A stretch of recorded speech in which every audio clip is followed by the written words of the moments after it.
We were like the classic meme on the internet of the two ends of the girl scale. Yes, and I was in full prosthetics as Yzma from Emperor's New Groove. Of course, they were all saying Ursula. That says it all. The fact that you just didn't know what I was, but I was a purple woman in prosthetics. X Factor. Oh my God. Simon Cowell loved ya. Simon Cowell loves a girly of colour. Okay, I could have sung Nish, and I did sing Nish, and Simon went, she's a star. He was rooting for you no matter what. He wanted me to be his Sunita. And I was. And I said, put me in palm leaves and make me a star. I used to work at the Box. And anyone has been to the Box. I was knackered. I'd done like 5 nights on the trot. And they went, right, Rihanna's coming in. We want you to dance for her. I went, cool. Do you know what starts playing? Pull it up, Rihanna's song. Now I'm dancing half naked to Rihanna to her song. Were you like having an out-of-body experience? Yes. I was like this.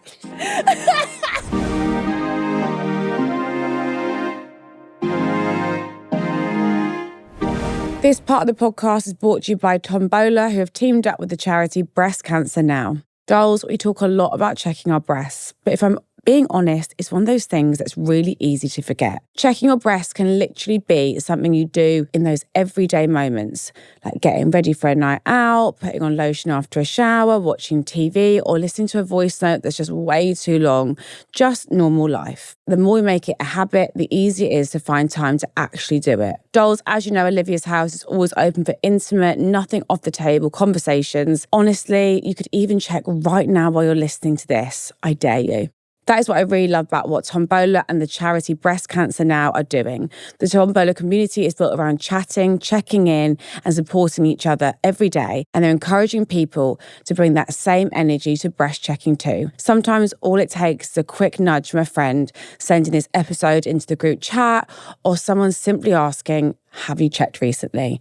Those little reminders are often the thing that actually prompts us to do it, especially when over half of Tombola players have been affected by breast cancer in some way, either personally or through someone they love. And if there's one thing to take away from this, is that checking your breasts should feel regular. So head to the Tombola and Breast Cancer Now hub.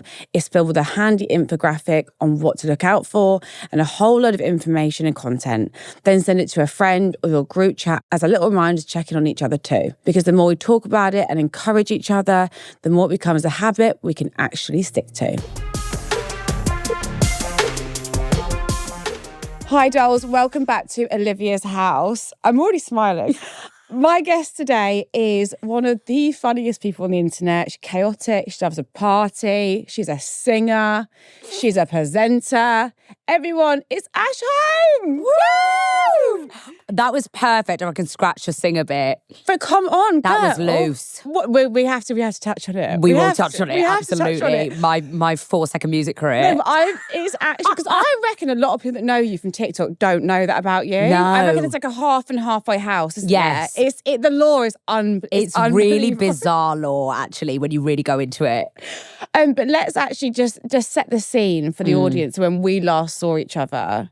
Wait, I bumped into you recently at the Brits.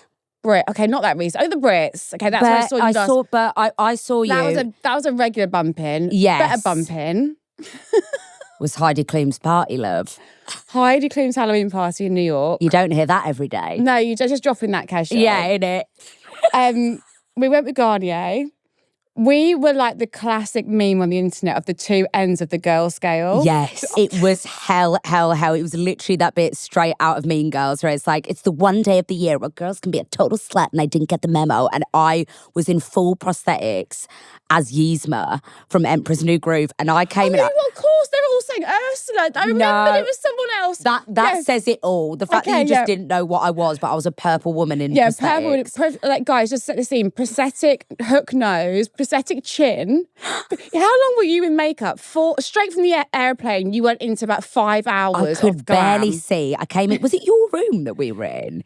Oh, no, you were just in there. I think it was like a communal makeup room. Everyone was in and out. And I'd been out the night before and I was shaking like a shitting dog. That was it. And you were already getting back on the sauce. So you're there like this. Shaking, yeah. I'm seeing you in your hot pants. And I went, I've made a grave mistake here. I've really fucked it. Because I thought people would go scary. because it's Heidi Klum. Yeah, I know what you mean though. But also, like, then I was like, I wish I just went for fit. Wish I was it just was fit. iconic though. Like you did. It was tea. It's so. I'm such a basic bitch. I always go for slut. Like I had the. No, but it looked really good. You didn't do it basic though. It was elevated, but it was Yes. like, you know, I went for I had arseless chaps on. Like, It was do you know elevated what I mean? slag in the Guys, best I was way. Jessie from Toy Story, but the adult version. I even had a bullseye horse under my arm. And Bullseye, R.I.P., he got vomited on in an alley by me. Do you remember I had to stop the bus? And Yes, I do remember. I don't know if I broadcast. I think I made out I needed a wee, but I on knew a brand trip, mind you. on a brand trip with Garnier, who I was just about to become the face of their hair colour. I think they were thinking, what the fuck have we done? And you know what? You still are the face of the hair colour. They haven't pulled the contract, and that's on Jessie. Yes. And that is on being a slag. I need to wee. Do you know, I don't normally get sick when I drink, but there is something in those free pour drinks in America that it hit the back of my throat in a way that I was like, it's coming back up. Babe, every time, just travelling in general, to be honest. I think anywhere beyond the UK just pours drinks like a madman, and I don't know my limits abroad. Because you just drink how you think you drink in London, Yes. and then you're like, shit, I'm in trouble here. Yeah. And I woke up, how did you wake up? Because I woke up in my wig, the arseless chaps, the cowboy hat was flung across the room. It was a scene. I woke up so unwell because some of my gays from New York that were there at the same time met me in the hotel, and I wanted to go and party, but I had to take my prosthetics off. So I said, why don't you come and help me take my chin off? Can you imagine that as a sentence? Come and help me take my chin off and we'll go through the hotel bar. So we were just getting all the drinks out the mini fridge. We were absolutely gone. Like, it was so not okay. The chin off, the nose chin was off. Yeah, I didn't wake up with any chin or nose, thank God. I'm obsessed. Okay.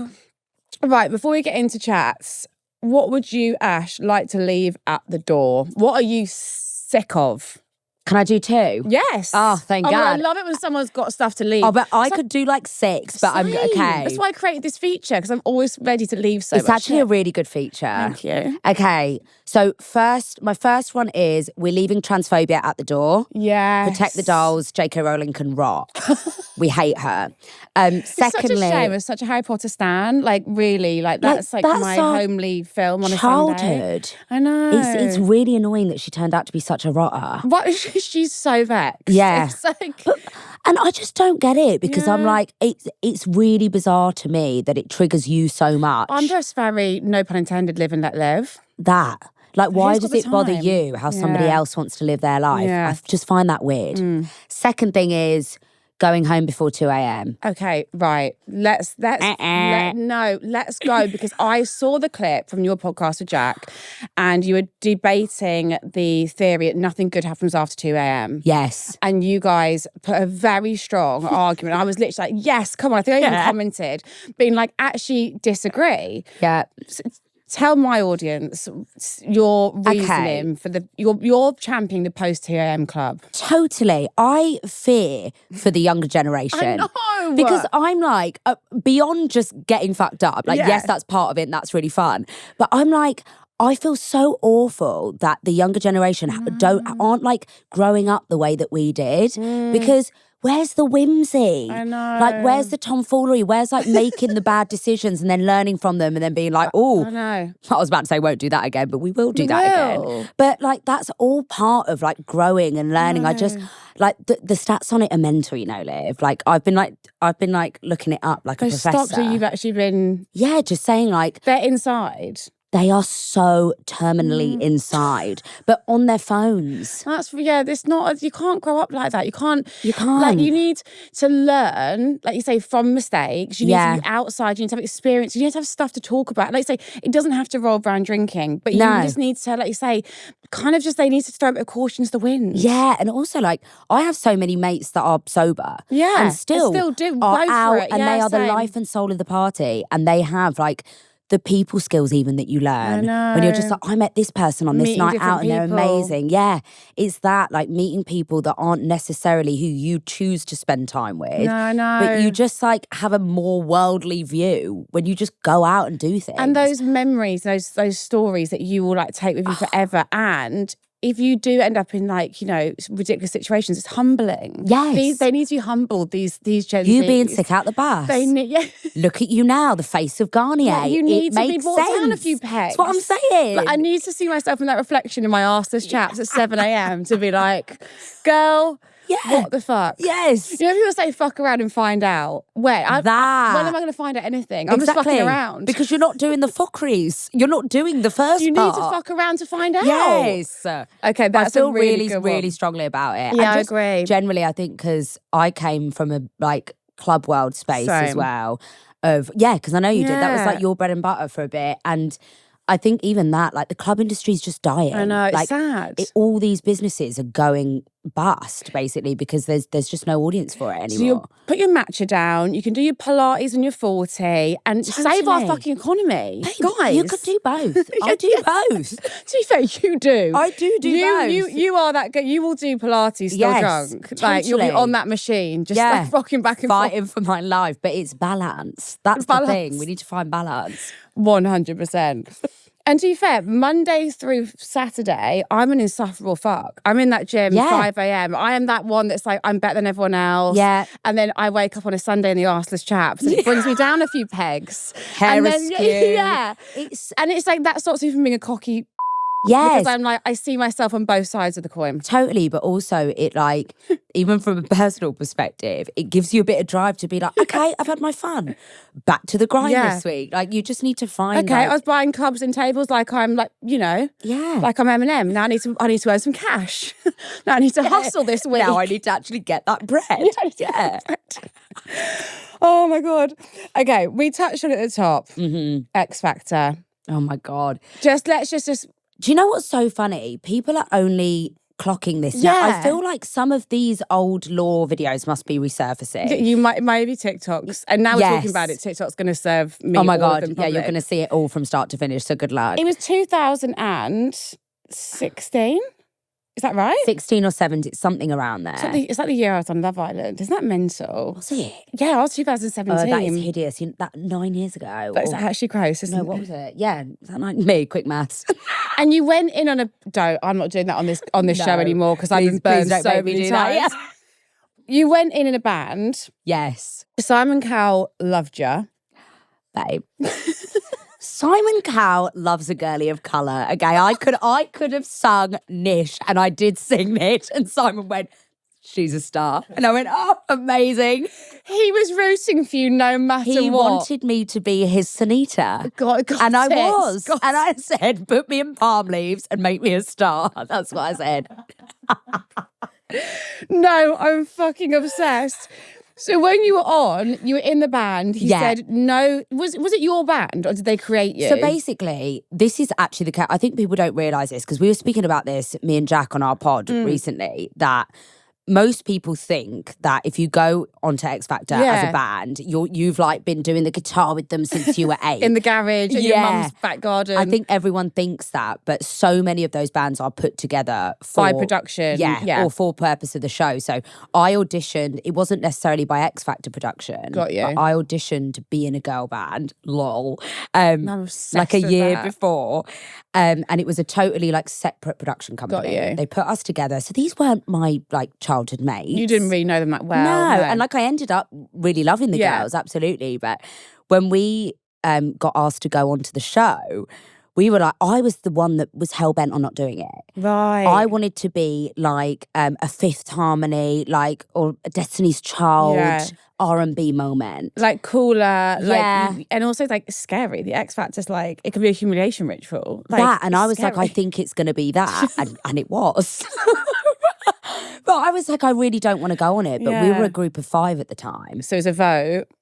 And it was 4 against 1. So I was like, I can't hold all the girlies back. So I have to just do it. And let's just see how we get on. And I was like 21, 22 at the time. So I was like, whatever. What's the worst that can happen? And babe, it was the most like taxing experience of my life. Really? Oh my God. It was hell. Just stressful. Stressful. And produced but not produced. Like they're doing a lot behind the scenes to produce it. But you don't But you don't really know. know, but you kind of get an inkling as they're doing certain things and like playing you like chess pieces. You're like, I see what you're doing here, which is kind of what Simon was doing to me the whole time. Right. And so he basically said he didn't, you got quite far. You got to... So we got to 6-chair challenge. Wait, the gag is our group was falling apart by this point already. What, you were turning on each other? Or he was dismantling? Okay. We were turning on, well, basically, the first producer audition, Simon said, and this never aired, but he was like, stop the audition, you know, as he does, he puts his hand up. And he went, it's all right, girls. And I was like, oh, God, here we go. He went, it's not great. And I was like, all right, shoot me. And he went, you know, if you're going to continue in the competition, Ash needs to be your lead. I was not the lead. As in, like, my vocal was not giving lead at all. No. So I was like, Simon, like, so grateful, but honestly, it's fine. He was like, no, I'm telling you, I'm Simon Cowell. If you want to continue, you're going to be the lead. So I was like... You're thinking, I'm not the lead, but... No, I wasn't. I was giving you a light 2-step and a bit of choreo, and that was it. So I was like, shit, like, I'm going to have to carry this on my back now. And they do that on purpose. To because create... It creates all these rifts between the girls. And I think she really didn't like that. Of course. So after the first audition, she went, I quit. Oh, God. So we were like, we were falling apart at the seams by the time we were actually on air, X Factor. So we were a member down. We didn't have a name because the girl owned the rights to the name. But so she left and took the name with her. Yeah. No, I'm obsessed. And now that I think about it, it's very diva of her. It's actually quite actually very. I'm leaving and I'm unnaming the band. Yeah, and by the way, you have no name. Anon. And we were like, okay. So we struggled with fighting our way through like the whole competition. We got to 6-chair challenge, remember, when they had to do the whole... That was like a later series format, wasn't it? Where they all sit on the side of the stage and you perform on and off, and then if you lose a chair, you're out. Yeah. It's very Hunger Games coded. It's savage. It's weird. And we got to 6-chair challenge and all the chairs were already filled. We were like, I think this is the end of the road. Yeah. And we got a no, as we thought, because we were absolutely bollocks. And then we went off stage and they don't let you leave. Right. For whatever reason, you know, it's all production and whatnot. And I was like, I'm going to go. So I rang my dad. I'm crying my eyes out. I'm going, it's all got to pot. I said, can you bring a KFC bargain bucket? I'm in Wembley Stadium. Pick me up and let's get out of here, basically. And he went, yeah, I'm en route. So my dad's on his way with a KFC bargain bucket. It's going cold by the minute. Yes, exactly, right? I'm still there. And that stuff doesn't keep well. Awful. It's not crisp anymore. No, So I went, okay, my dad's en route. They're still not letting us go. I've kicked my shoes off. I'm out back. I'm like, I'm done with this. I'm over it. Yeah. All of a sudden, I hear Dermot on the screen. This is like live in Wembley Stadium as well. So he goes, Ash. So I go, what's this Ash they're talking about? He's like, no, Ash. I was like, what? He was like, Simon wants you to go back out on stage. I went, I'm so sorry, I can't do that. Like, my bargain bucket's literally on the way. And he went, no, Simon Cowell is asking you live back on stage right now. And I went, oh my God, like, I'm going to die. So I've popped my shoes back on and running. I'm dead. And they get the whole scene as well. Of with you like coming me running back with on. Dermot. And you can tell, like, you can sit, I watch it back now and think, oh my God, bless me. You had no idea what the fuck's going on. No, and so many people think that part of it was all staged and it really wasn't. Oh my God. I was like, what is going on? And there were a group of girls that were all soloists that had been given a no, but he'd made into a band. God. It was Little Mix, right? So I was like, oh my God, they're making a new Little Mix. Like, I'm going to be a star. So you thought this is how, because that's what they did for Little Mix, isn't it? They brought them all together. Oh my God. And that was only like a few years before. So it was very much like he was following the trend of like One Direction, Little Mix, blah, blah. And and that was it. It was... And then did you guys perform together? Yeah. And was it awful? Absolutely awful. And I came out on stage, obviously deer in headlights. I went, hi guys. You know that TikTok where it's like, hey. Hey. And then it's like cricket. Yeah. And I went, and Simon went, Ash, is it all right if you sing with these girls? I went, what is going on? He went, do you know the song they're singing? I'm thinking, I've just been on the phone to my dad ordering this chicken. Your chicken's on the way. No.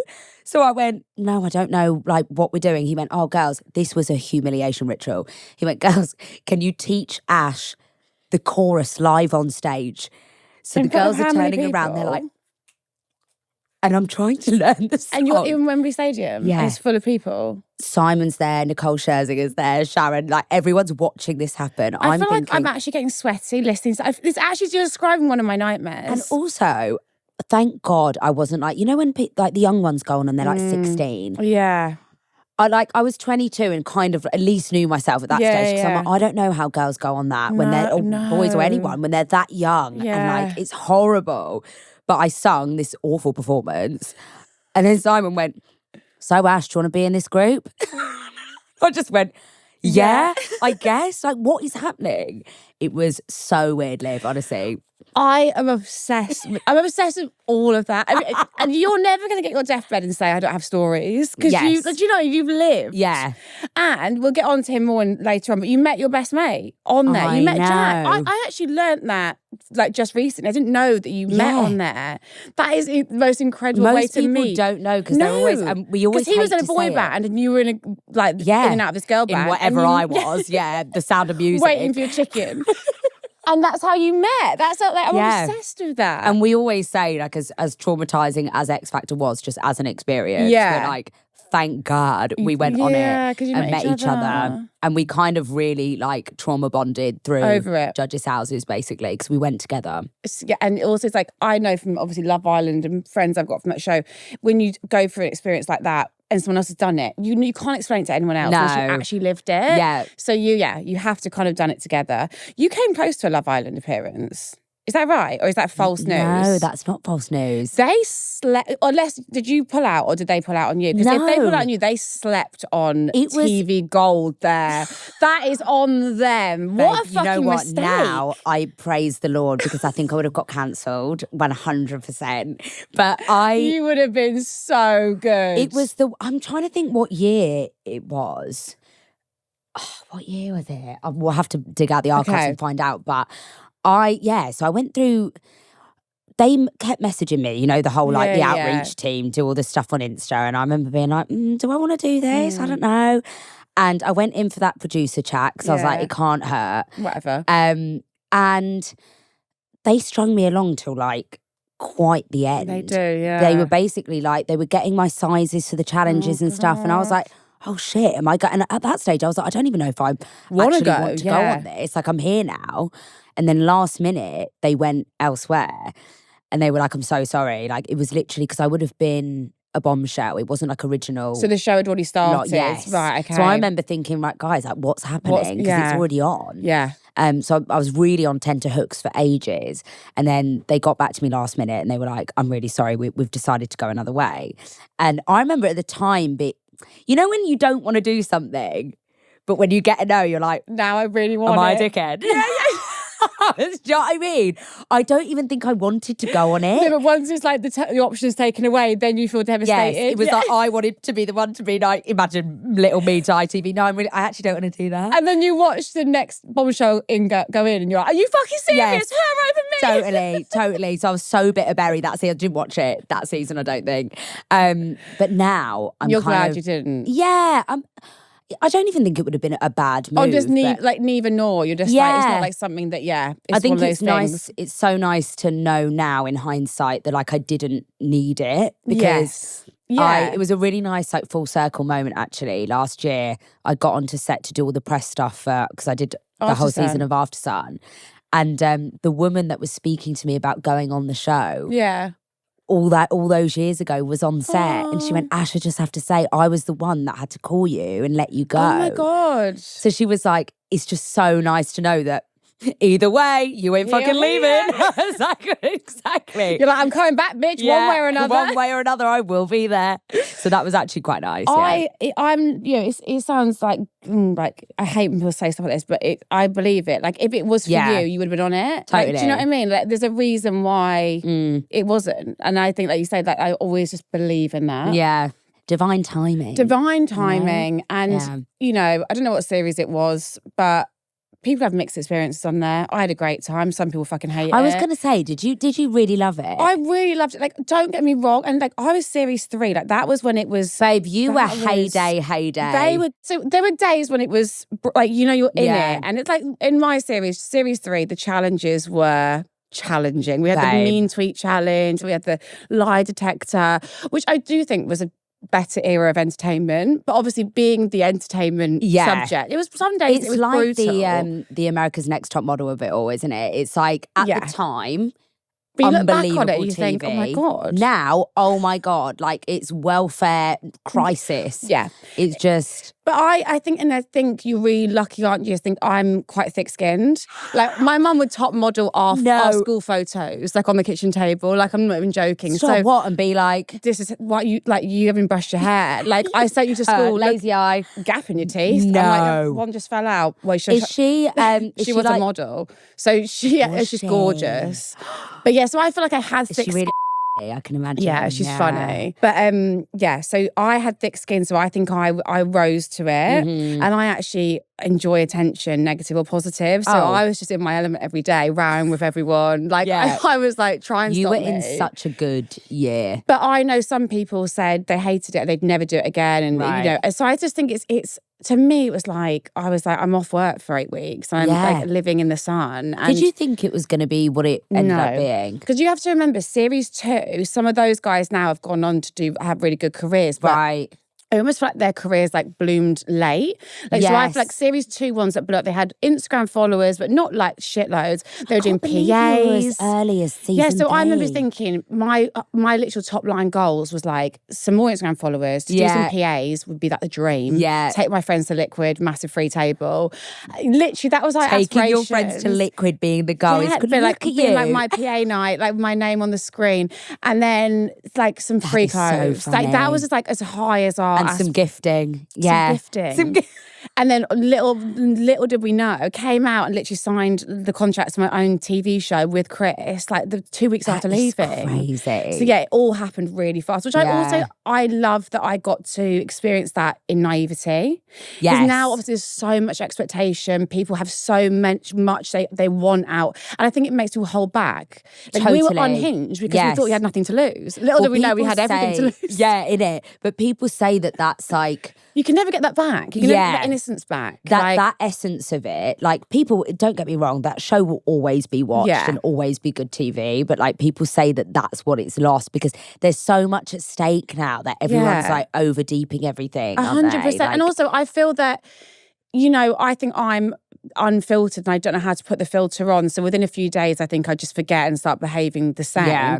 But if I went on Love Island now, of course my brain would be like, you know what can happen. You'd be like a PR machine. Like, you'd be like, I know what my answer needs to be here. It's like when I see the clips on TikTok from my series, it's like, you know, we used to sit out, because we could smoke on my series. So I'd sit out there, I had the pack of fags in my hand while smoking, in my underwear, not in a bikini, underwear, hoodie, no makeup. Like we looked like we was on Benefit Street. Like that's so now the girlies are thinking of the contract, so they're doing the glam. Like, I didn't wear makeup until the sun went down any day. By the way, how are you? Like, I feel so, when I watch the girls and I'm thinking the hair through the straighteners for the 19,000th time, I think, oh my God, I don't know how they're doing it. Like, fair play to them because it's on my series, there was no hair, makeup, nails. I went to that final with 3 bonds in my head and 1 acrylic. It was... And not a single grip on life, I remember we were waxing each other's own assholes with strips from the supermarket before the final. But that's magic. It's like that's the memories are like forever. But we were like, those girls, we waxed each other's assholes so they could walk. Do you know what I mean? Like, we bury that. We paved the way for you. Now they get their nails done. You were the foundations. They have no idea. Yeah. They have no idea. I agree. That is funny. You mentioned your dad in the bargain bucket. You grew up with your dad, didn't you? Yeah. You super close. Oh, he is like... I could honestly do a whole hour podcast just about my dad. He is the best person in the world. He's like my best mate. I've just like never known anyone to be like so selfless. He's the most like reasoned man ever. Like you could kill someone and go to Phil home and go, shit, this is what I've done. And he'd go, fuck, let's sit down.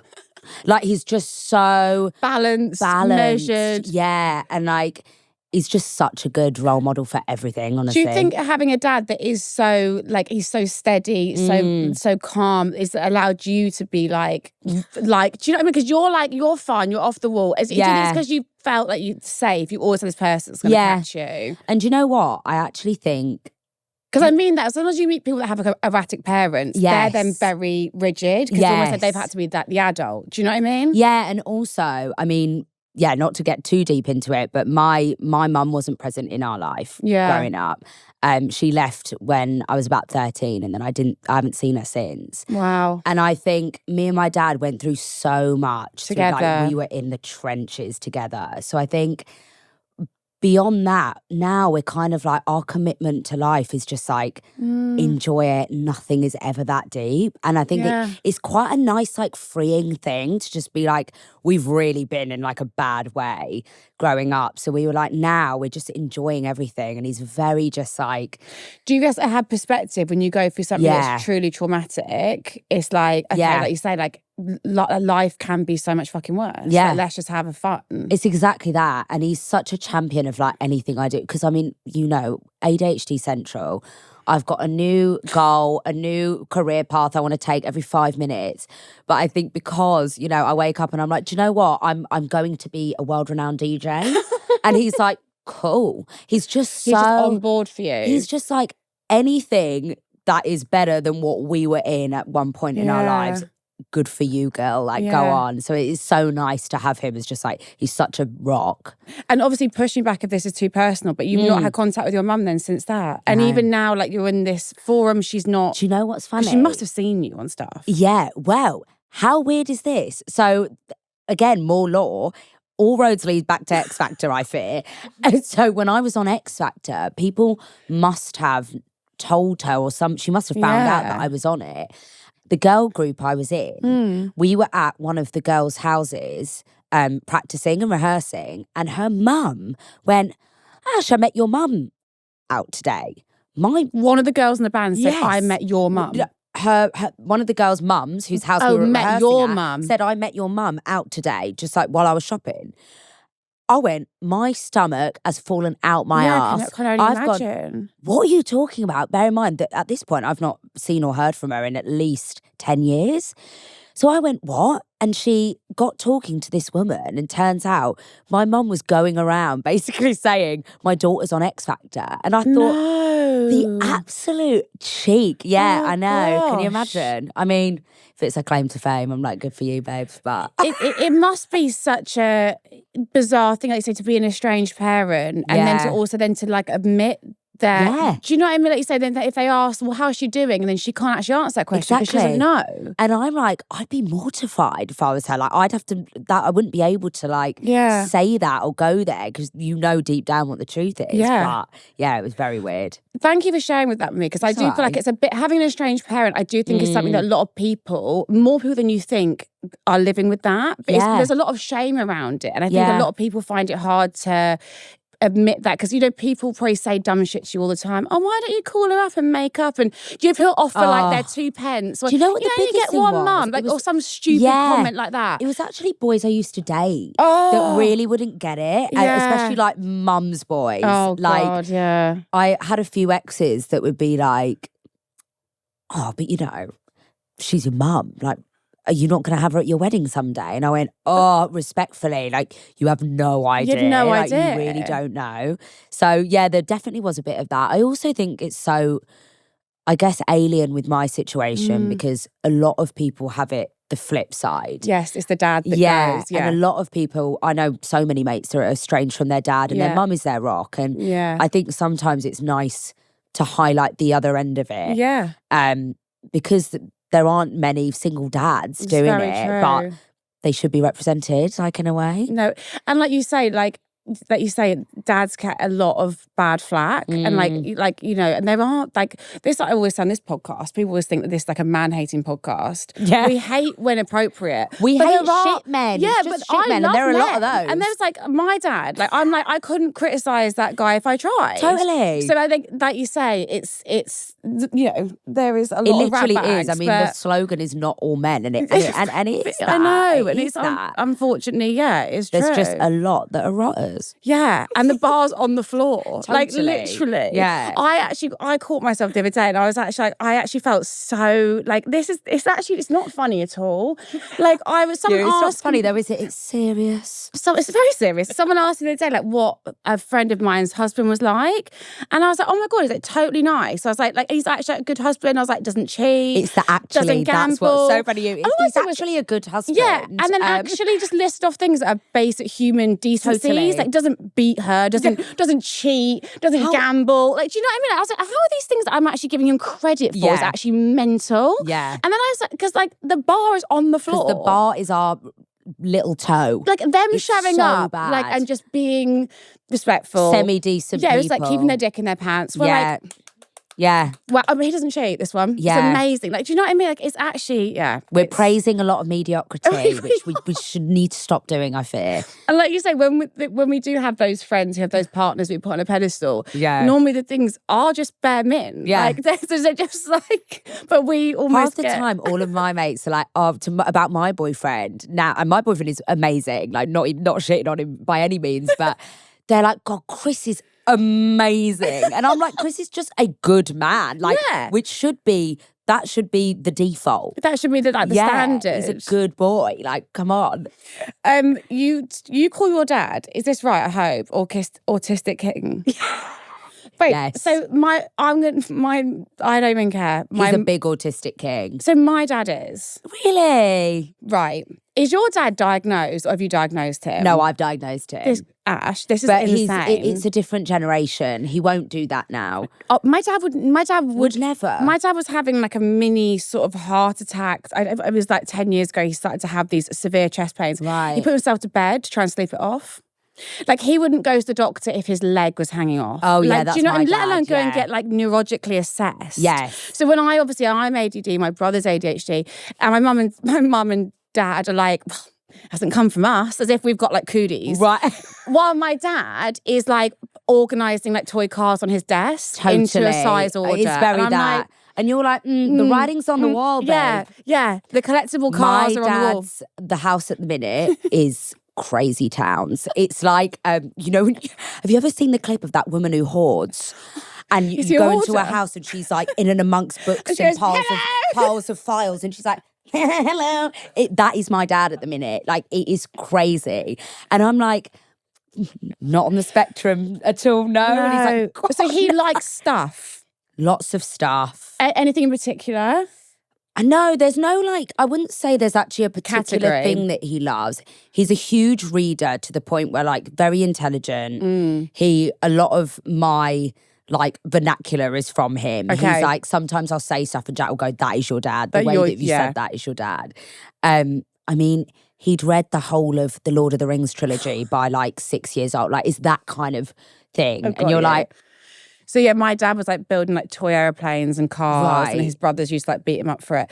And then he when I was younger, I used to remember going in his office, and I didn't think anything. It's my dad's the opposite. I say my dad is autistic with an OCD sprinkle. okay, So everything's fine. super organised, super neat. It's I was talking to my dad the other day, and I realised that every time I leaned and I just sort of touched his car, he took this cloth out and cleaned the fingerprints off. And then I kept going, and then he kept cleaning, and then he was like, for God's sake. And then it I becomes was a social experiment. Yeah, So you were like, let me do it again. you don't think there's anything wrong with you, but you have to take off the fingerprint every time I touch his car.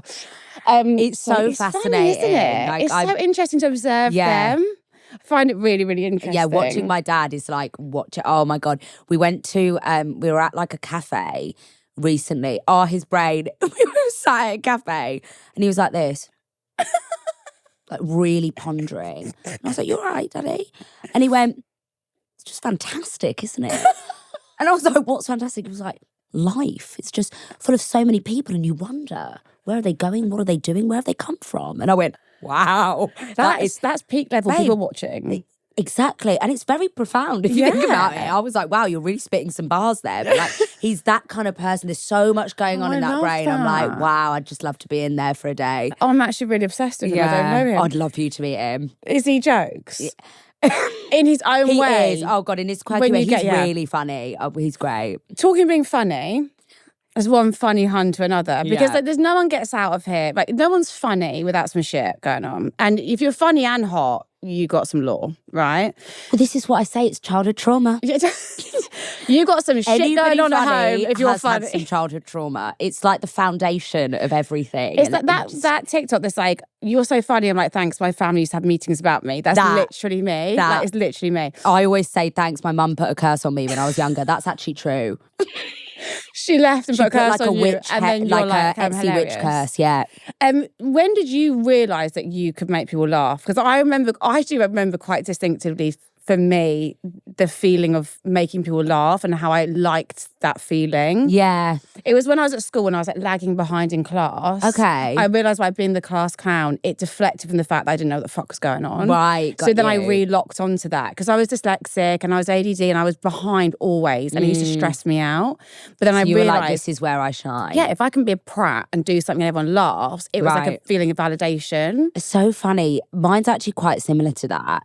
So I think, given that my home life at the time was really like turbulent. And at that time, you're just turning a teenage girl. Oh, and like such a weird, like your female growing. Influence is then leave. That's really fucking and like hard. You're hormonal and you don't really get, like you don't know yourself at all at that age. And like 12, 13, like you just got your period. Yuck. Like it's like everything. body snatchers. You go to bed like in one body and you wake up and you're like, totally. What like, the fuck? Wow, where did these Babylons come from? This is amazing. Oh no, it didn't happen for me. I had to go to the doctor.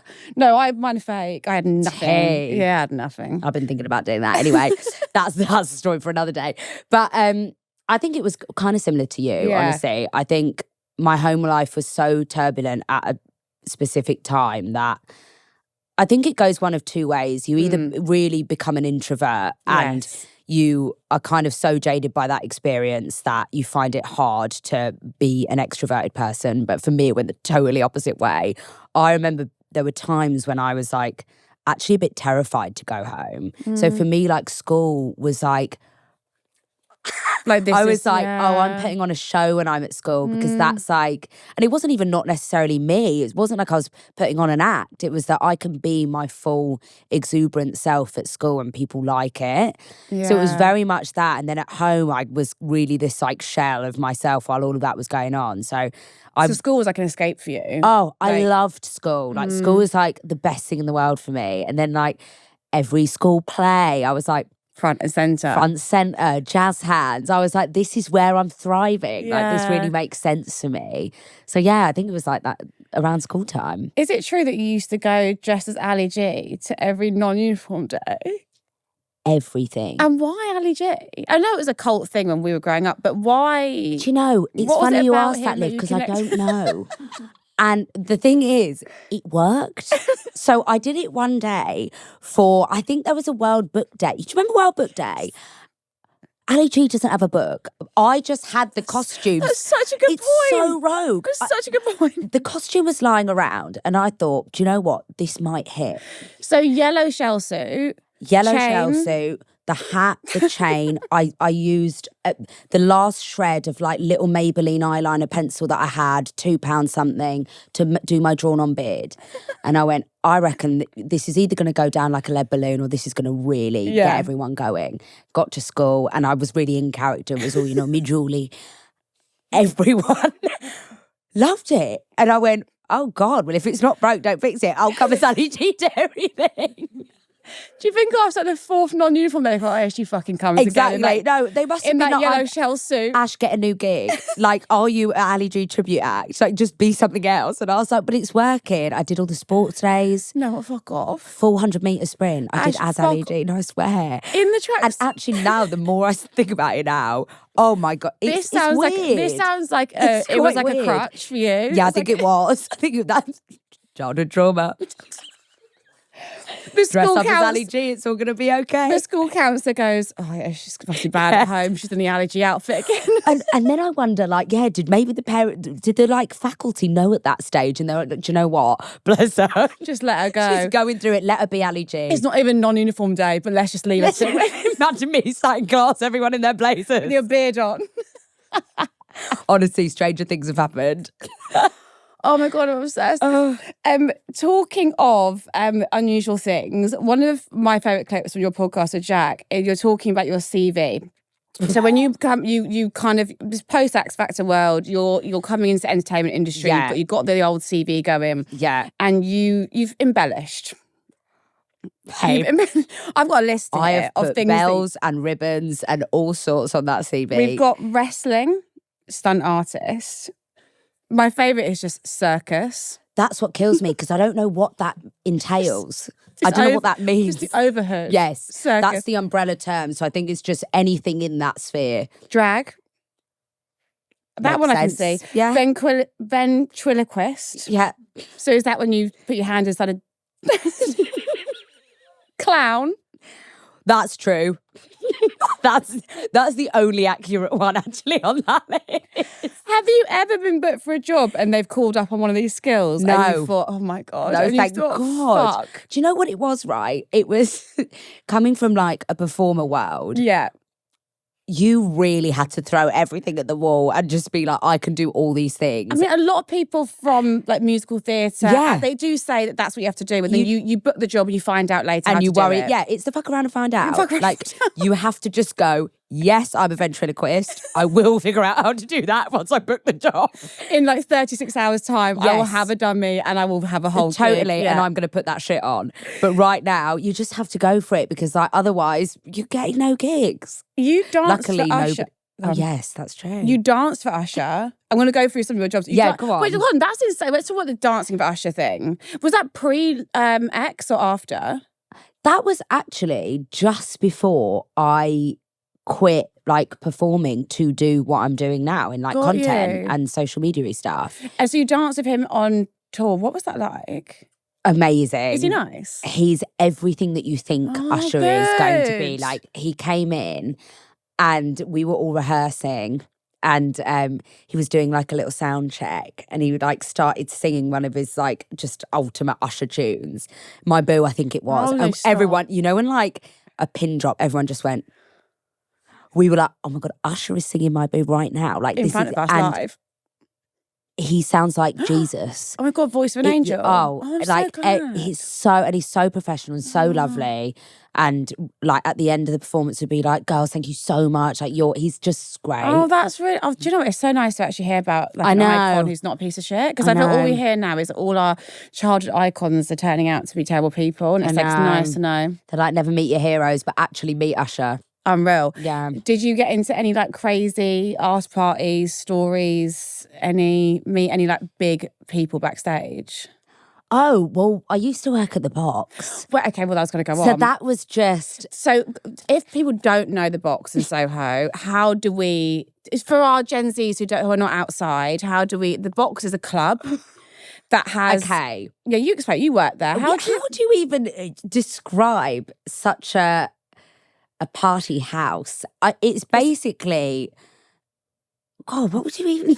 It's a club. It's a club. Bar which has live entertainment. Yes. A lot of famous people have performed at the Box. It's kind of like a show nightclub. Yeah. So it's bread and butter, our performances. But they're very quirky. Very quirky. niche. They're very like toe the line between like there's like the line of sex and it really goes over that line. It's very very adult. very adult, X-rated, promiscuous. I used to do this thing where like That's nice. What did you do there? so I was just like a dancer, a stage dancer, Fine, so you were and just every now and again dancing. I'd be in the shows. Okay. But not the crazy towns ones. I was always doing choreography So like in just the shows dance or in- generally doing like the catwalk. So before the main show starts, you do the dance and down. catwalk. Yeah. Okay. Um, And anyone has been to the Box. Like every celebrity you can think of in the world has been there at has some been point. there. So when people are like, "Oh my God, what names have you got to drop?" I'm You're like, where do you want to start? genuinely because they were in its heyday. I feel like it's slightly less. No, actually, No, because wasn't Margot Robbie there like literally like last month, I heard, with her husband and all their mates. I think it's still... It really is still that. Like there was one time where we were partying late into the night with Orlando Bloom. Like it was just everyone. Leonardo DiCaprio loved the box. Yes, he loves the box. Rihanna, Kendall Jenner, just genuinely everyone used to come in there. I remember there was a night where I was knackered. I'd done like 5 nights on the trot. Shit. I had nothing, no juice left in me. I'd also partied on all those nights. That's where it all went downhill for me, working in that place. Mixing business with pleasure. Business was mixed with pleasure every night, and that's the problem. So I was like, this is not good for my mental well-being. But we were there one night, and I was like 2 step in. I was like, oh God, please let it be over. When's this going to end? And all of a sudden, they start playing this like big bashment music. I was like, it's 4 a.m, guys. Are we not winding down with the slow house? Well, let's get these fuckers out. Right. And they went, right, Rihanna's coming in. We want you to dance for her. I went, cool. We're going to keep the club open like another 2 hours. And it was just like Rihanna, Winnie Harlow, like everyone just comes in. Oh my God. Do you know what starts playing? Pour It Up. Pour It Up, Pour It Up, Rihanna's song. Now I'm dancing like half naked to Rihanna, to her song. I was to her face. Living. Were you like having an out of body experience? Yes. Did you suddenly go into 5th gear where you're like, I'm awake? 10th. I was like this.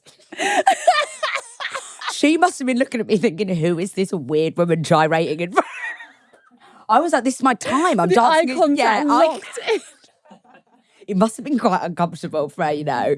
And I just thought, this is my time. I'm dancing in front of Rihanna. Like, come on. You have to send it. You can't half-house this. No. Otherwise, I'd be disappointed in myself. I'd rather be a bit weird than not. But yeah, there was like a million. Girl, you've got to write this book. You've got stories for days. But like you say, you are now in the TV content creating space full time. Mm-hmm. When did you decide to fully make that kind of shift? And you're like, I'm going to hang up the ventriloquist dummy. Oh no, that's still there. I'll do that for you later. I'm going to put circus on the back burner. On the back burner is so funny. Do you know what? I think like most people that kind of fall into content and the social media space, like it wasn't, you just never know what the plan is because you just don't know how that kind of thing is going to go. I remember like for ages I was posting TikToks doing like dance routines and nobody really? I can't imagine you cared. Nobody. I was like, I'm a dancer. I'll just dance. So I was doing like the you were doing what you thought like, you should do because it's like that's what you were doing. Like, that's what I do. Yeah, like this makes sense. And nobody cared, -2 views. It was all flop, flop, flop. And I went, oh, okay, I don't think this is for me. And then one day I remember I think I was watching Peaky Blinders at the time. Yeah. I basically was in love down boots with Tommy Shelby from Peaky Blinders, who wasn't at the time. So I did a whole rant about it and it went really viral. And I went, oh, right, like this is it. Yeah. Like I just need to, and it was the whole me talking to camera like that and you can see up my nostrils and everyone was like, I feel like I'm on FaceTime to like a bestie. Yeah. And I was like, oh, ding, ding. I quite like that. This style of content Yeah, is maybe work. I just keep doing that. And then it just kind of like spiraled.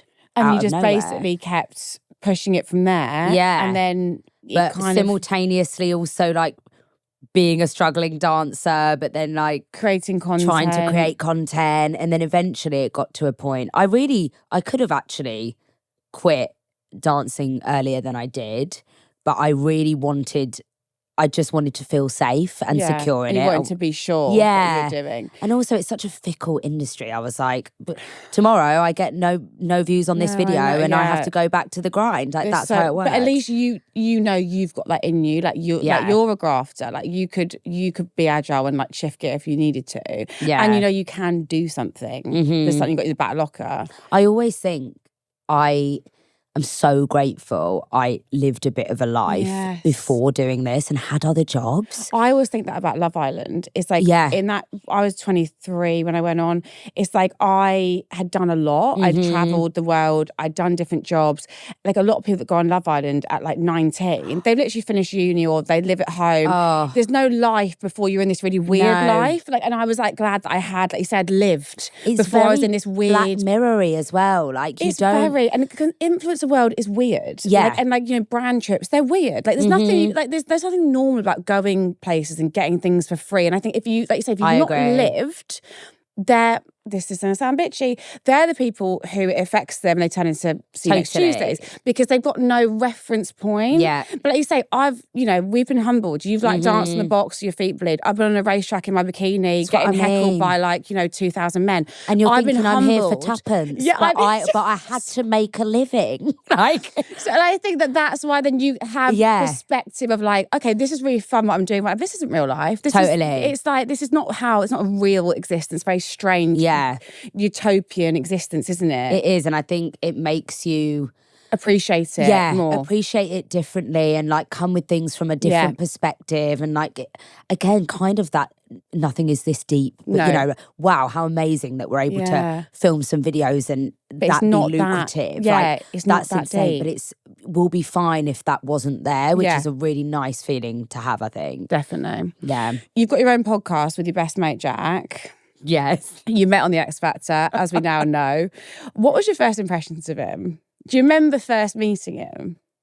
Yes, I do. But it was funny because we were rivals when we first met because you were up against... we were fighting for that chair on 6-chair challenge. So but it was never that way. I mean, he was just this like exuberant, like huge character, like straight away. I remember we were on this bus together on X Factor and he was the one that was up and dancing and shouting over there. And I was like, okay, I found my person over there. Like, that's who I want to go and speak to.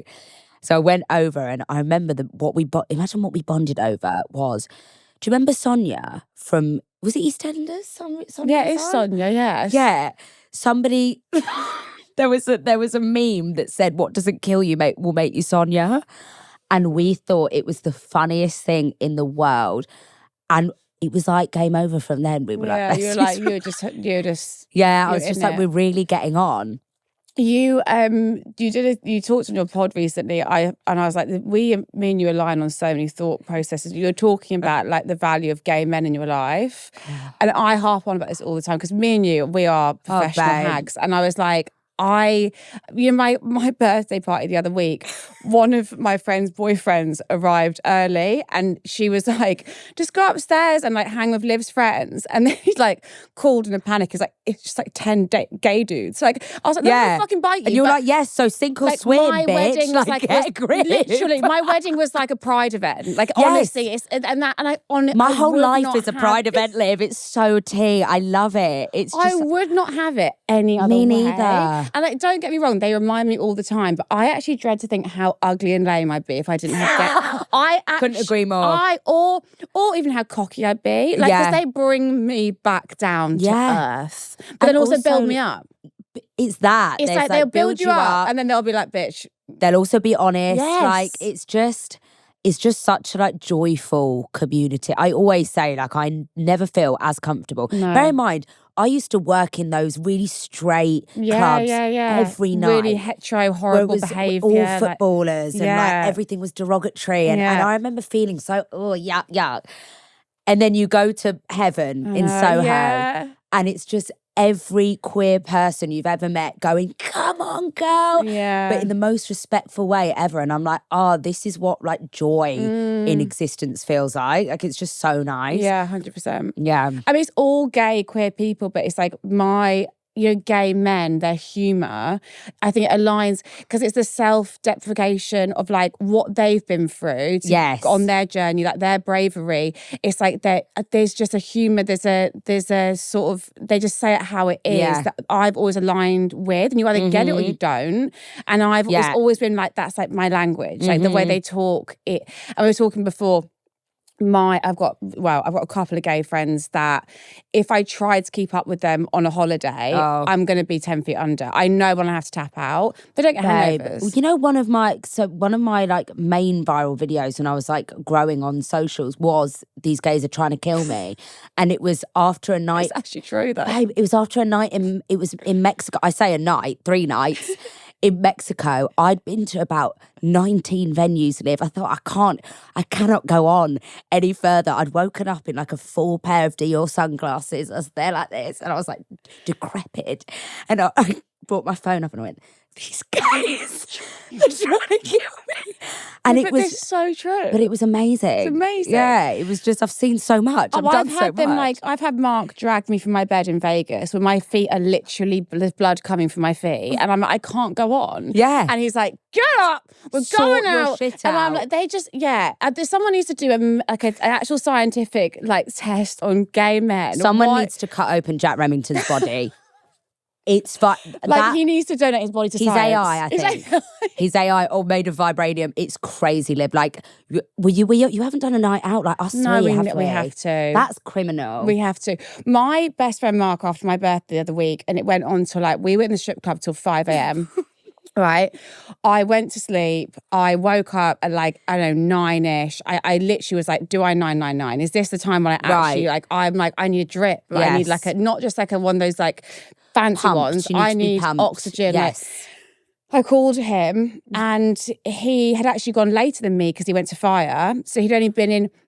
That's the pit of hell, fire. Oh, God. He said to me, he was like, it was a mistake, but I did it.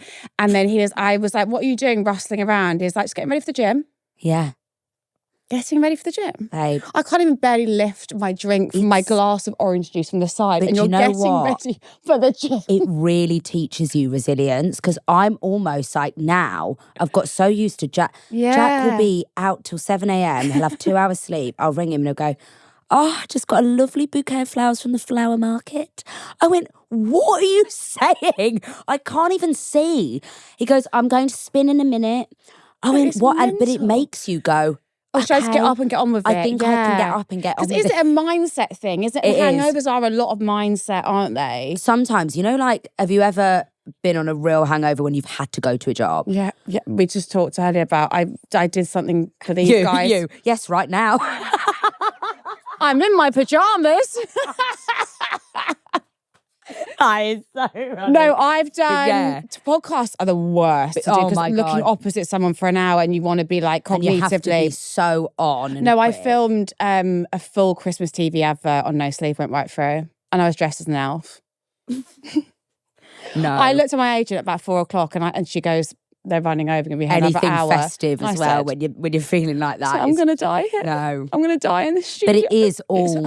It's all mind. Jack always says positive mental attitude. If you wallow, and sometimes when you have those days where you've been absolutely clarted, but you've got through the day and you go, I don't know how I did that, but wow, but you had to. Yeah. So I think it's a bit of that. Where do you stand, and do you get it? Anxiety? Not at all. No, I wish I could. I knew you were going to say that. Jack always says to me, like, you could do with a bit of anxiety. Yeah. I wish I sometimes thought, shouldn't have said that. I don't give a fuck. No, it catches me once. I'd say on the whole, I don't get it. No. And I think everything's funny. And if I wake up the next day and I'm like, I think about people that might have met me when I was like a rat from hell and they're going to ghost their mates. I met Liv from Love Island last night. She's a freak. Yeah. And it actually that makes wasn't my me friend laugh. last night. That was the devil. It actually makes me laugh to think of them recanting the interactions to their mates. I think also some people in that mood or in the like going out mode, it makes them worse. I think I know. I'm never like nasty on a night out or anything like that. Even if I'm that's so crazy, true. Yeah, I know I'm only just me times 100. That's which so true. Definitely, I'm sure is annoying as hell. But I might have shown you my breasts without your consent, or you're welcome. Yeah, you're welcome. So I might have done something, but I'm never aggy. I'm never fighting. So it's never that. It's more. And then I guess the only anxiety now that's kind of ruined it a little is just like a little bit of like media anxiety. Fine. Like have been Pap doing something that then you have to worry about that a lot more. Yeah, that's the only thing that I get a little bit of like a bit of pit in my stomach, like. Because do you have to like, I guess you do. You do have to think about that. I just do what I want to do, but then It's more, do you know what it is? It's like, you know, like if you get papped doing something, obviously if you've got papped doing something terrible, it's all over. But it's like, even if you're falling out of a nightclub or whatever, things that, you know, I don't really give a shit about. It's more the thing that you've let other people down. Like, you know, like your team and stuff. You people that work really hard for you and they get you lovely jobs. And then you're like, oh no, I'm being a PR nightmare type and then thing. it's like there's me like sucking on a Marlboro Red with my tit out. It's like, and they're like, oh, do you know what? Why do we fucking bother? Honestly, why are we all working 7 days a week? Why are we trying to build her into this mogul? No, but that's like being a human being. I also think that's my audience have stayed with me because I've never pretended to be like... I work really hard. I will have the Marlboro Red on a Friday. Totally. And get my tit out. And you deserve it. Thank you I also think like there is something to be said for... So people often say to me, and it sounds so prickish to say, but people are like, oh, do you get hate on social media? Like, how is that? And I'm like, I actually don't. I don't I always felt lucky to say that. Me some too. people are really... And I know that the internet is the most horrible, unforgiving place sometimes ever. But I think, as you said, if you just move authentically as yourself, like anything bad you could say about me, I've definitely already said it about myself. So it kind of, the audience that you build are just really with you. And I also think in this, and you're a prime example of this, you've got to be really careful what pedestal you put yourself up on, because they just want to fucking kick that thing down. And that's not saying don't stand for things, don't have your values, but I think that people so easily fall into a trap of being pretentious online. Yes. Not having the self-awareness of like life outside of that app. And then that's when they can get you. Yeah. Because if you go, I'd never do X, Y, Z, well, as soon as you do X, Y, Z, they are coming with their pitchforks. But also I think you're so similar, like we're really similar in the sense that our whole thing is self-deprecation. That's like... I'm always ready to laugh at myself. Totally. But I kind of hate that. I think Brits are really unforgiving with that. Unless you're basically like absolutely kicking yourself into the ground a bit, and I actually think she's all that. Like I'm talking like taking a selfie with the billboard you're on and going, look at this ugly prick. That's how you have to. You have to. And you'll do something of this big achievement, exactly that, and I'll go, haha, I'm a beluga whale in this. and it's sometimes it's just the only way to be like, I swear I'm not pretentious and I don't think I'm amazing, and you know what I mean? 100%. I only realised the last couple of years how bad it is here when I've done more work in the US. And you've got... I knew you were going to say that. And I got American PR who work with an English PR office. And even talking to the American girls who worked in American PR their whole lives, who then are tagged in my press clippings from the UK, even their press doesn't write about people the way... Really? That doesn't surprise me. It's a very build-up culture. Yeah. Like, if they don't do these snipey, mean articles. Like they're like reading some stuff and they're like, whoa, like it is savage over there. And I'm like, yeah, babe, you've not seen nothing yet. Like, and also I think it's very, we like a public execution. Tear people up. I also think it gives us a certain type of resilience. Like it does, but it does. I also think coming from the space that we've come from, anywhere that's reality or social media or anything like that, people just love to not. And I get it. Like some people in this sphere are dickheads. That is 100%. So fair. But people really like to just be like, I'm not giving you your flowers. And I wish that America was, we were a bit more like America like a sometimes. In not in politics. in some ways. In terms of just building people up and being like, yeah, you want to do that, girl? Go for it. You know, 100%. Like that. And then like they are happy to also like promote themselves. Like when I was going to events and I'd meet people. Which is my worst nightmare. I know, because it's an English thing. It's an English thing, it's a female thing. Because women are bad at promoting themselves, and then it's like a double layer of being English. But you meet people from the States and you'd be like, oh, hi, like, what do you do? And they're like, hey, so I'm Molly and I was a model and I was also on this and I was on the Forbes list. And they'll be like, oh, what do you do? And I'll be like, bit of this. Yes. Bit of that. Yeah. And then my PR is like, fucking like, pick yourself up, like, read my CV. Yeah. It's like, but that's what they do. And we just don't. Circus. And I'm like thinking, I've done ventriloquism. Just overhood circus. Yeah, totally. It's a very English babe, thing. as in like, I remember the first time I went to LA.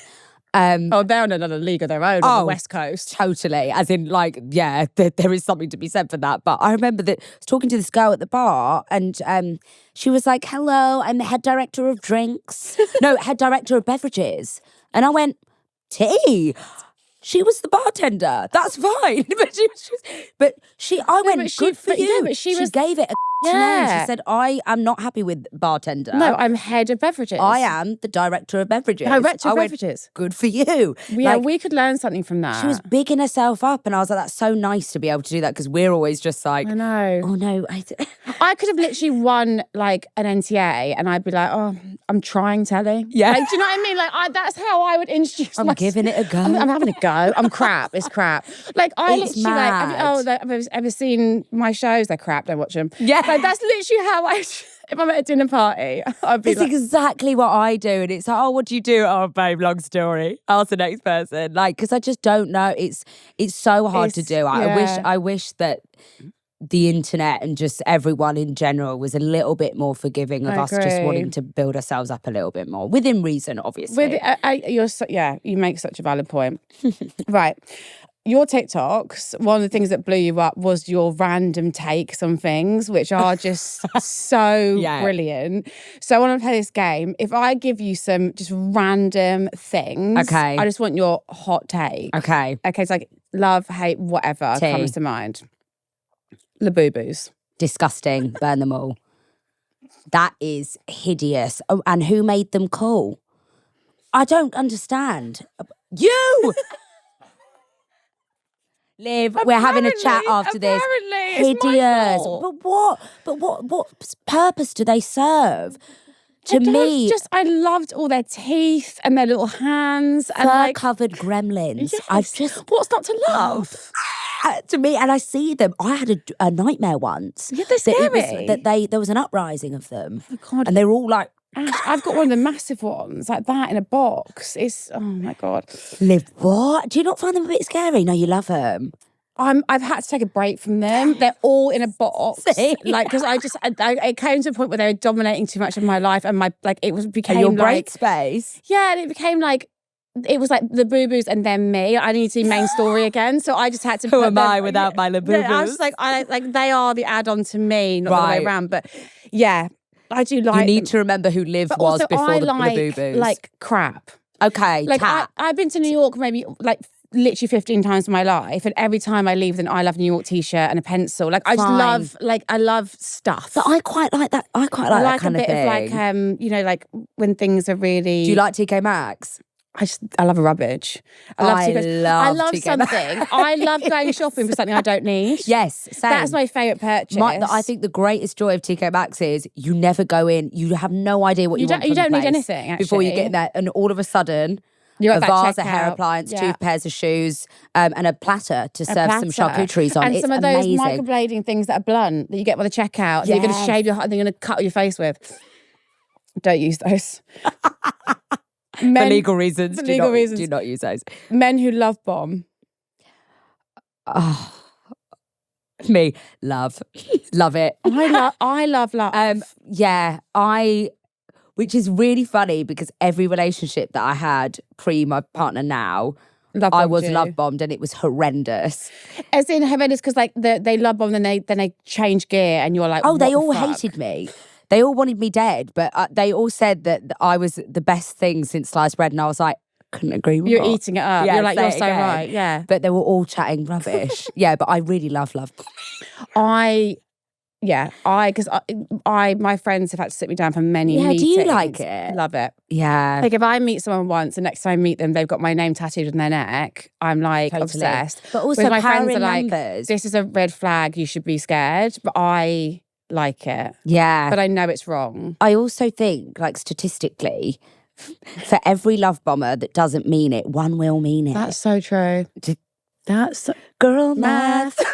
So all you have to do is get traumatized 9 times. Yes. One of them will actually genuinely love you. You hold in there. I've got this. Type B personalities. Love. Babe, can we talk about this? Because I'm a bit of a unicorn in the sense that I'm a type A ADHD. Okay. You charging your phone in your car is insane. Like, would you go to the airport not checked in for your flight? I never check in for Oh flights. my God, I'd be sick. Ever. If I didn't know where I was sitting 48 hours before I left the country, I'd have a panic attack. Like, Really? Yeah. I did not expect that know, from no one you. ever That's does. really, really surprised me. My chargers are in a box and the cords have little Velcro things around, so they're not all... Ew, no. Really? Yeah. You'd hate to travel with me. My sister's type B. When she the other day we were traveling together, she opened her suitcase and she asked me to chuck her some clean knickers. Well, I pulled out 3 dirty pairs. I swear something nearly bit me and I put my hand in the suitcase.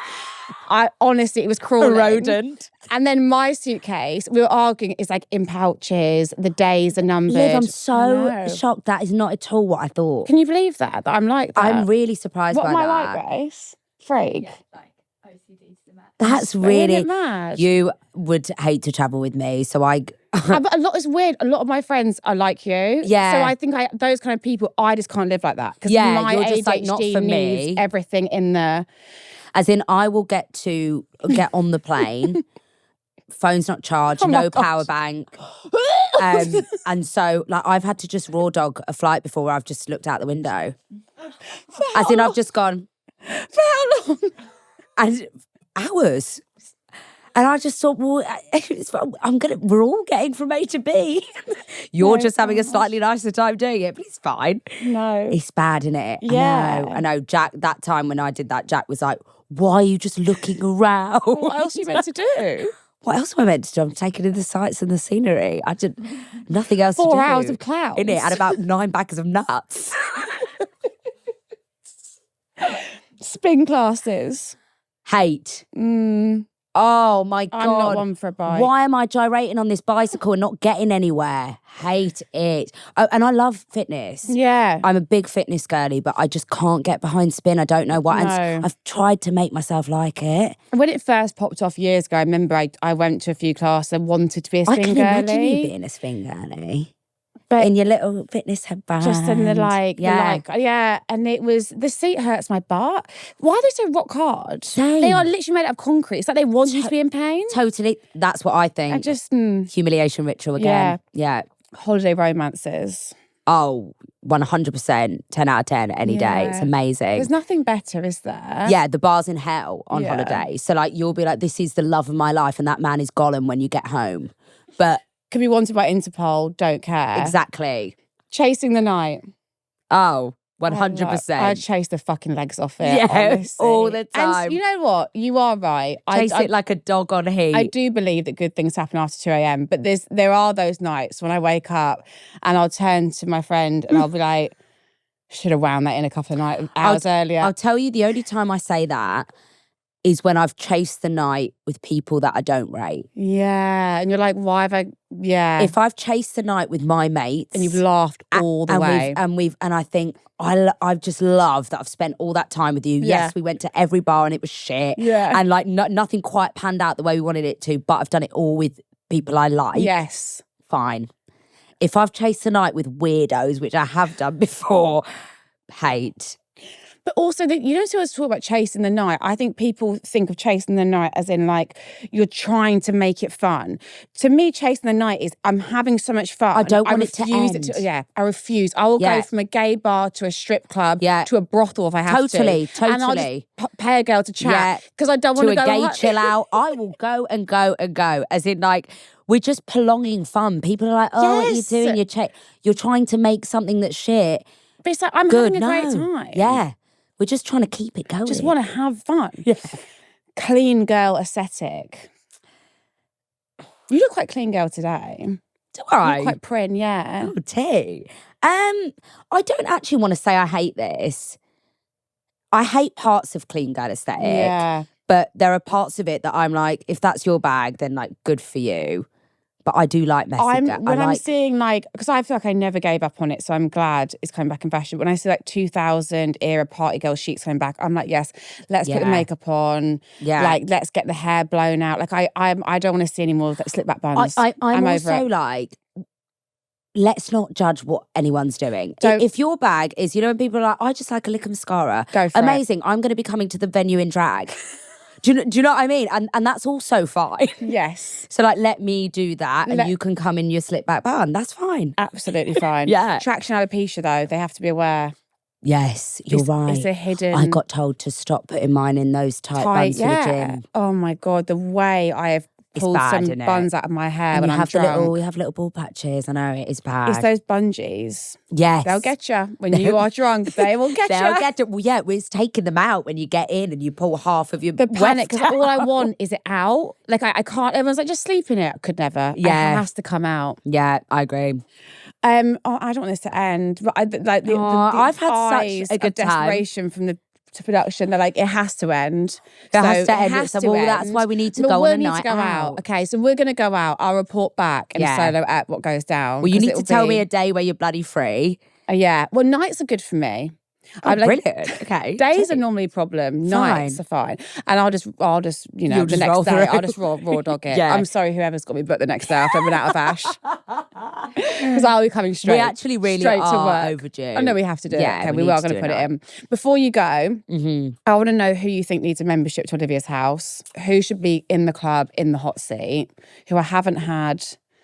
that you think. Have you had Katie Price on this hot seat yet? I haven't had her in here. Should I have her in? I think there's so much to achieve with her right now. So true. I had her on my old pod. I have not had her in here. I think I need to see her in here. I think you do. And the thing is, she's also lived so many lives even since then. There's so much to talk. I think there's so much to talk about. It's like from week to week, you never know. No. So I think she needs to be in the seat. And last time I only got her in half an ep because the fire alarm went off. We all got evacuated from the building and she left and didn't come back. See? So it was half an ep. It was a cold end. I had to come back on. How did you end it? What did you say? Hi guys, I'm really sorry. After they were like, we can go back in. She was like, I've got to go. I'm late for something else. And I was like, but we've not. She's gone. A businesswoman Again, first. If anyone else did that to me, I'd be up the wall. I was like, do you know what? I was like, if she wants to go, she goes. You're right. She's looking for a husband. That is really funny. Your husband is coming. And who are we banning? J.K. Rowling.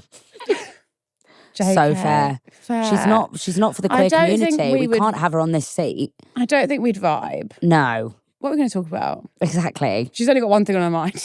And that's Harry Potter, babe. Do you know what I mean? We can't. She's banned. Yeah. Before you go, can we tell the people? Yeah. What's in the pipeline? Okay. Circus is off the table. Right. Ventriloquism definitely will be happening. Okay. So that's still on. Fun, whimsy, myself and Jack, we have our podcast, which we are hoping to do a live tour, situation, show, whatever that may transpire to be. So basically, exciting. Okay, I'm coming to that. I'm coming to that and then we go out afterwards. Oh, perfect. Yeah. Oh, Ash, for the best time. I love you. I love you. Got sweaty hands because I'm in this bloody light. It's because I've got 25 million lights on my set. Guys, if you enjoyed this, make sure you like, subscribe, comment, and I will see you next time. Thanks for having me, darling.